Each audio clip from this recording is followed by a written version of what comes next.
नमस्कार. Education take YouTube चॅनलमध्ये पुन्हा एकदा आपले मनपूर्वक स्वागत आहे.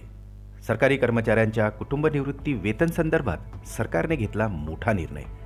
चला तर पाहूया याविषयीची ही सविस्तर माहिती. त्यापूर्वी चॅनलला नवीन असाल तर सबस्क्राईब करायला विसरू नका आणि नवीन अपडेट मिळविण्यासाठी बेल आयकॉनला प्रेस करायला सुद्धा विसरू नका. ही अत्यंत महत्त्वाची माहिती आपल्या सहकारी मित्रांना आणि कर्मचाऱ्यांना शेअर करायला सुद्धा विसरू नका. निवृत्तीवेतन नियम 2021 मधील 50व्या नियमाच्या उपनियम 8 आणि उपनियम 9 मधील तरतुदीनुसार आता सरकारी कर्मचाऱ्यांचा मृत्यू झाल्यानंतर त्याच्या जोडीदारास जिवंत असेल तर कुटुंब निवृत्ती वेतन योजनेचा लाभ मिळतो. अनेक वेळा जोडीदाराचा मृत्यू झाल्यानंतर किंवा अपात्र ठरल्यास कर्मचाऱ्यांच्या मुलांना निवृत्ती वेतनाचा लाभ मिळत असतो. एखादी महिला सरकारी कर्मचारी किंवा निवृत्ती वेतनधारक महिला तिच्या पतीऐवजी पात्र अपत्यांना कुटुंब निवृत्ती वेतन मिळण्यासाठी नामनिर्देशित करू शकते का, या संदर्भात मोठ्या प्रमाणात विनंती अर्ज मंत्रालयाकडे प्राप्त झाले होते. अशावेळी निवृत्ती वेतनधारक कल्याणकडून स्पष्टीकरण देण्यात आलेले आहे.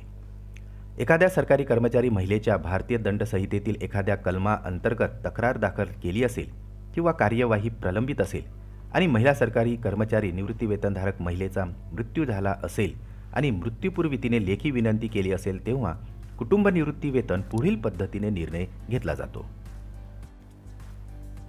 महिला सरकारी कर्मचारी किंवा निवृत्ती वेतनधारक महिलेच्या मृत्यूनंतर तिचा पती जिवंत असेल आणि कोणतेही अपत्य कुटुंब निवृत्ती वेतन मिळण्यास पात्र ठरत नसेल तर कुटुंब निवृत्ती वेतन त्या पतीला देण्यात येईल.